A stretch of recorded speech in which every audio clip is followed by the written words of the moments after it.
Could be anything that's taking your focus away and keeping you from being safe and secure and happy.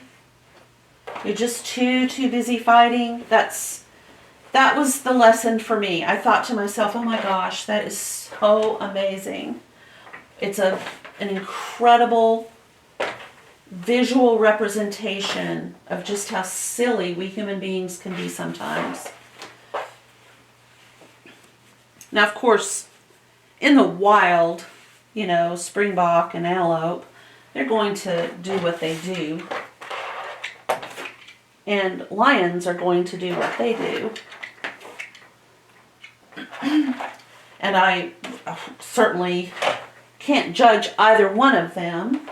I'm sure that the springbok felt like it was being threatened in some way, and that's why they were fighting. But the lioness is thinking to herself, I got mouths to feed, man. They're not paying a bit of attention, and I've got to feed these babies, so yeah. Alright, so back to the project at hand. I have all of my sleeve pieces. I have the two front, the two lining, and the two underlining. So this is my fabric, my lining, and my underlining, and I have that for both of the sleeve pieces. I have a sleeve front and I have a sleeve back. Oopsie. Okay, so now we're going to read the instructions about how to put the sleeves together.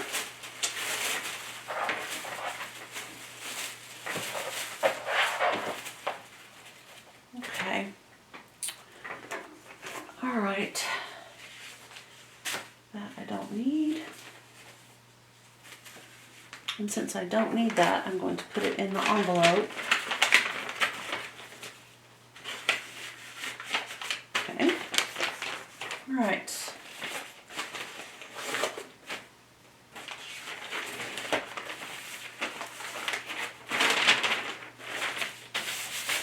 Okay.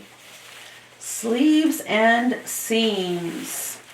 So the last thing we did was we stitched the front and the back together at the shoulders of our jacket. So that has been done. The next step is to, for the inner layer, pin underlining and underlining 13 and underlining 14 to the wrong side of two sleeve fronts and two sleeve back sections, having raw edges even and basted. I'm not going to do the basting phase of this, just like I did not do the basting phase on the jacket. But we know how they're supposed to go together, so we're going to look at that. And then number 51 is for the backing, which they're now calling backing, is this right here. We're going to pin the remaining sleeve front and sleeve back sections to the sleeve front and the sleeve back over the underlining and baste through all three of the thicknesses. Again, not basting. I might pin to hold them all together, but I'm not going to baste. It's too ridiculously fiddly to baste two of these together and then baste the third one together and then have to take all that basting out once you get the sleeves put together. It's way too fiddly and ridiculous, so I'm not going to do that. But if that's what you want to do and you feel comfortable with that, then by all means do it. There's no reason why you shouldn't, but there's also no reason why you should when you can pin or clip your fabric together. Okay, so then it says for each sleeve, and this is step number 52, with the back sides together, pin front and sleeve back together along the overarm edges and stitch overarm seam through all thicknesses. Now, there may be some of you who have no idea what in the world that means. Overarm? What? Okay. So because you are building a sleeve with a front sleeve and a back sleeve, there's going to be a seam that runs down the top of your sleeve from on the front side on the top of your arm right here, not under the bottom part, not on the side, but on the front. It's going to go straight down from the top of the jacket, arm side, shoulder opening, all the way down to the end. And that's called the overarm seam on this particular pattern using these two pieces. And that is this and this. This is how they look. So when you get it stitched, you would have it looking like this. Okay, so I think that's showing up. Yep. So this is the seam right here that's going to run down the top part of your arm, and that is called the overarm seam. So you're going to put three of the pieces of the fabric together for this, and three of the pieces together of the fabric for this, and then you're going to stitch that together, and then you're going to do it again with the other remaining three pieces of fabric. So you will have one that has a sleeve back and one that has a sleeve front, and then one that has a sleeve back and one that has a sleeve front. Because if you see here, this one has been cut the other way.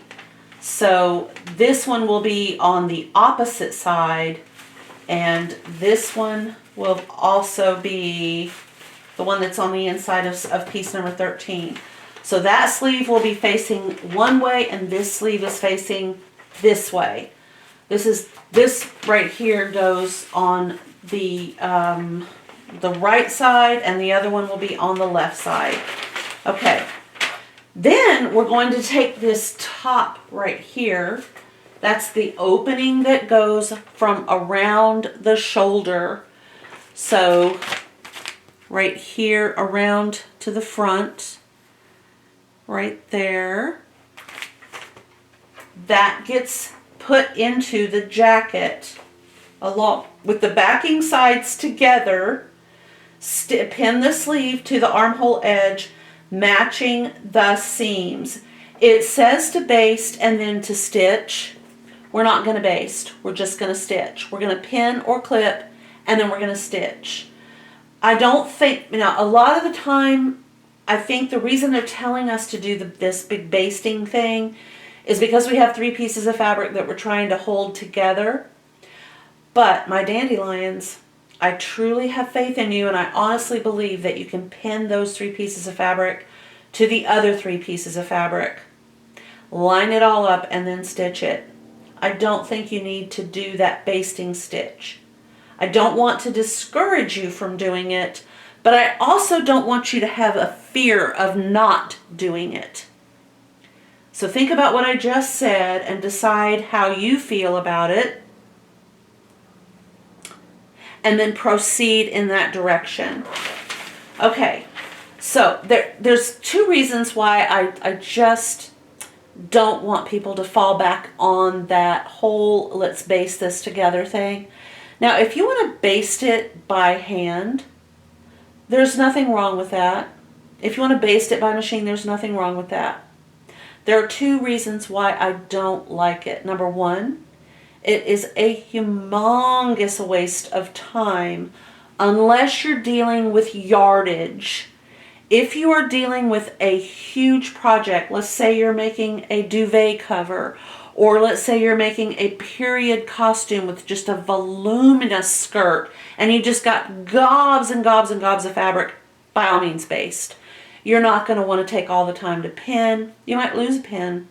With all that extra fabric, you might not be able to figure out where the heck did I put all the pins. You know, if you're making curtains, something with a lot of yardage, absolutely. This is just thickness. You can deal with thickness. The second thing is it's going to add miles to your sewing machine. And they're not really useful miles. And you're going to need to clean your sewing machine. And I hate to say this because I really kind of hate to say it, but I know for a fact there are too many people that are not cleaning their sewing machine. There are a lot of people who do not have one of these next to their sewing machine that they use to clean out that bobbin hook area or underneath the needle shank or any of the other places that need to be cleaned. And if you're not going to do that, then I really recommend that you not put miles on your sewing machine for no good reason. And that basting in this particular pattern, in my opinion, is no good reason. Now, if you want to stitch it by hand and just take a big long running stitch, that's fine. I would use a really inexpensive thread. I would not use thread that you're going to use in your sewing machine. If you happen to have just some icky thread that you just, I don't know why I have this, use that thread. For your own sanity, use a good needle to do it. You're going to want something that is a good strong needle, like maybe a crewel needle with a sharp point if you've got something. You don't want to use a little bitty sharp with a little bitty eye that you're going to try to be basting with this little itty bitty needle. So get something sharp that's got some length that you can go through a multitude of layers of fabric. Try to stay away from putting those unnecessary miles on your sewing machine if you can. And if you do, please clean all that, lint and thread, and just make sure you get it cleaned off good, because you're going to need to do that. Okay, so now we're going to stitch it to the armhole, and then we're going to pin the back and the front sections together at the sides, which they mean underneath your arm over here. And you're going to have the backing sides together, pin the sleeve edges together, and stitch in one continuous seam. So you're going to start right here, and you're going to stitch all the way around like this. So from the side, the bottom edge, up and down the bottom edge of the sleeve and off at the wrist. Okay? And then you need to go back and stitch again under the arm. And the reason for that is we tend to put a lot of pressure and stress on the underarm area of our garments, particularly a jacket that we might wear over a lot of clothes. It's going to be a little bulky, and because we have all these seams and all this business going on with this jacket, with the extra fabric, yes, there's going to be some extra stress. So just, if you want to go back and double stitch everything, I wouldn't blame you. That's where you use your thread. That's where you put miles on your sewing machine, because those stitches are construction stitches and they matter. All right, so then we get to the lower edge of the sleeve along the stitching line around that wrist. And again, you can see that the sleeve on the wrist area is just a chenilled edge. So there's no hem down here. We're just going to make a stitch that goes all the way around like this along this stitching line that is marked on the pattern. So we're just going to stitch, stitch, stitch, stitch, stitch, stitch, stitch. And then when we wash this, after we clip it, it will become a chenille effect as well. And then we're going to do the exact same thing along the lower edge of the jacket. So it says number 56 says to stitch the lower edge, the opening edge, which is this right here along the front, and the neck edge of the jacket, and clip it their way around. So every single solitary stitch that has been made on this jacket will be clipped 3/8 of an inch all the way around. Clip, clip, clip, clip, clip, clip, clip, clip, clip. You're going to be spending a lot more time clipping it. And then we're going to wash it in the washing machine and dry it in the dryer. And we may wash it again and we may dry it again. And then we'll have this lovely chenille effect like you see along these edges. Like that. So, I am not going to get into stitching at this particular point. This will be a different video. The sun is shining. I'm in Washington State. It's February the 19th. I don't know if we can see outside. Can we kind of? A little bit. There it is. That was my face, by the way. I'm poking through. The sun is shining, so I'm going to take my dog for a little walk if I can. It's important for everybody's mental health to get outside if you possibly can. I hope that where you live is comfortably warm or comfortably cool, whichever you prefer, and that the sun is shining if you need the sun to be shining, and that you have a fantastic and wonderful day. Please like and subscribe if you wish. It really does help. I appreciate all of my dandelions. Thank you for joining me, and I will see you next time.